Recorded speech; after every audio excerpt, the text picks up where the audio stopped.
Yo, what's going on, everyone? Welcome back to my channel. I'm KT, your neighborhood friendly personal trainer, and in today's video we are going to complete our series on the macromolecule. So if you've seen those videos already, we're going to go over the last one. If you have not seen those videos, I will put them up here, and I'll also link them at the end of this video so that you can catch up. Basically, we are doing a series on the macromolecules, which consist of protein, carbs, and fat. We covered the first two in previous videos, so in today's video, we're going to cover fat. Let's get into it.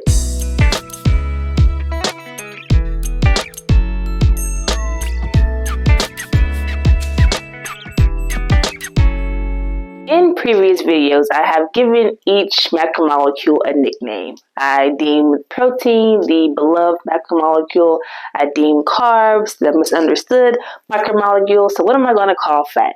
And I was sitting thinking about this, and I couldn't really come up with anything, but I have decided to call it the confusing macromolecule. And the reason I call it that is because when you think about fat, a lot of people on a fitness journey are trying to avoid putting on fat, right? So when you think about this, you are afraid of eating fat. You're thinking, why would I eat fat if I'm trying to lose fat? So it's very confusing. So we're going to cover that in this video. So first thing, what is fat?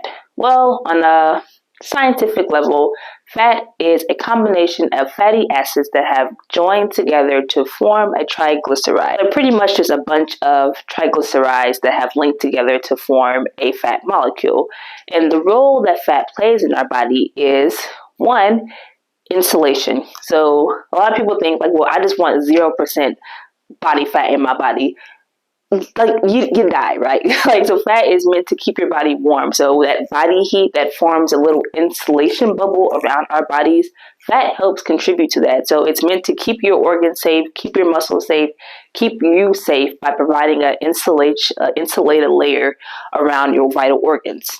Two, it also helps with the absorption, the transport of vitamins. So if you think about your vitamin A through K, fat helps transport those to where they need to go. So if you've ever done your research, you know that a deficiency in any of those vitamins can be detrimental to your health. So you can thank fat for keeping that going in your body. And then, of course, energy. So when you think about protein, fat, and carbs, protein has the most amount of energy per gram of fat.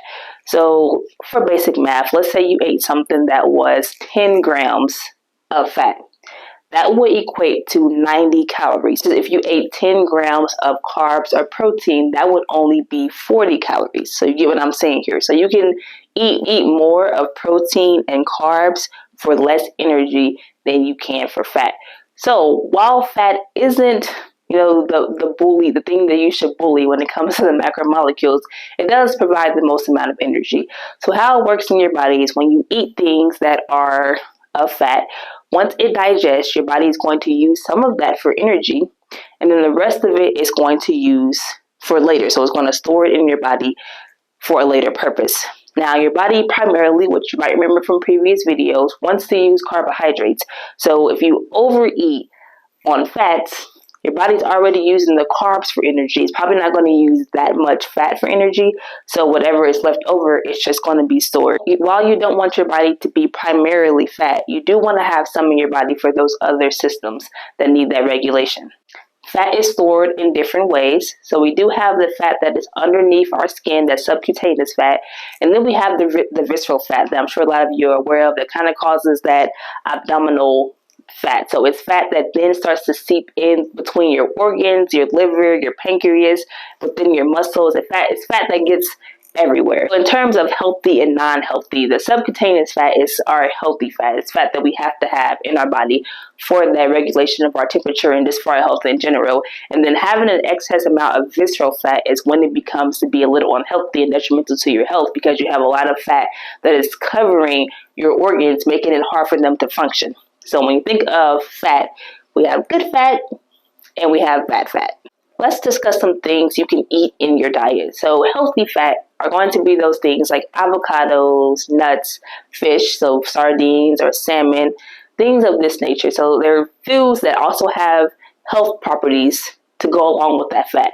And then we have the non-healthy fat, which is things that are like maybe a donut, right? So if you look at the nutrition label of any processed snack food is probably going to have a high fat content. So the problem with this is, one, when you eat those foods, they usually go through your body really quickly, so you can eat a lot of them, right?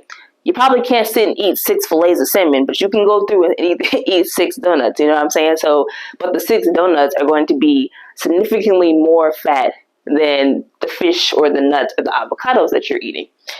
Instead of trying to follow a low-fat diet, you could just try to follow a healthy fat diet and then limit the non-healthy fat. Because again, we have to think about calories and its energy. So if 5 donuts coming in at 10 grams of fat per donut, if you're doing the math, so we got 5 donuts, 10 grams of fat, so that's 50 grams of fat times 9, that's 450 calories you just ate in 5 donuts versus 1 fillet of salmon.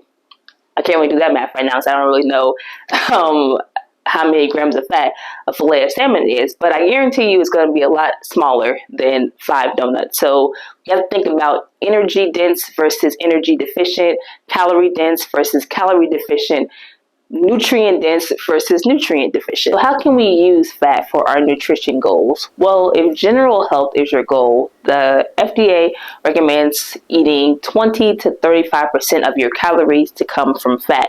And because, like I mentioned before, fat has a higher amount of calories per gram of a serving, that's going to equate naturally to a lower amount of fat. So let's just put this in the picture. So let's say you are on a 2,000 calorie diet a day, right? So if 20 to 35% of that is going to come from fat, calorie wise, that's going to equate to somewhere between 50 to 70 grams of fat a day. Versus protein and carbohydrates, that's going to be more somewhere in the 100 to 200 grams of that macromolecule. So even though you're getting more energy from the fat, you're eating less grams of it because it's so high in calories. I hope you're following me here.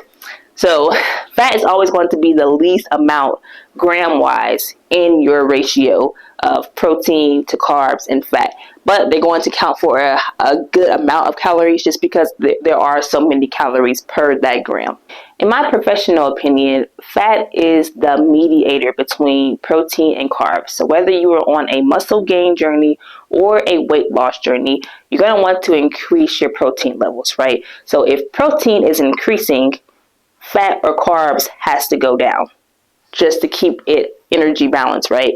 So if protein is going up, carbs are going up, then fat is naturally going to go down. If protein is going up but carbs are going down, fat has to go up. So how to use fat with your goals is going to depend on what your protein targets are and what your carbohydrates are. And then whatever is left between those two is what you're going to get for fat.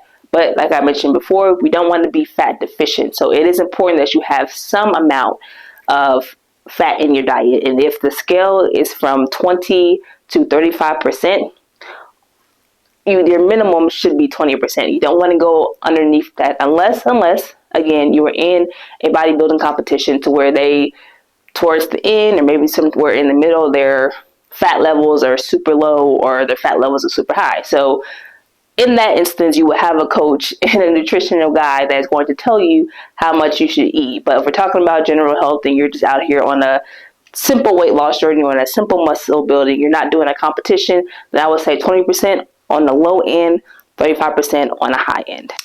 Well, that's all I got for this video. Let me know in the comments if you would like another video like this where I actually write out some mathematical equations so that you can see how fat can be incorporated in your macromolecule ratios or even with protein or carbohydrates. Don't forget to check out those videos, which I will link at the end of this video, and I'll put it in the comments as well and I'll put it in the description box as well so that you can easily access that. Thank you for watching this video. If you did like it, you know what to do. Go ahead and give me that like. Subscribe to see more things. I'll do more series. I have completed the macromolecule series, but I may start another series in the future on some other topics. So you want to make sure that you are here for that. And I'll catch you in the next video. As always, don't forget to crush it.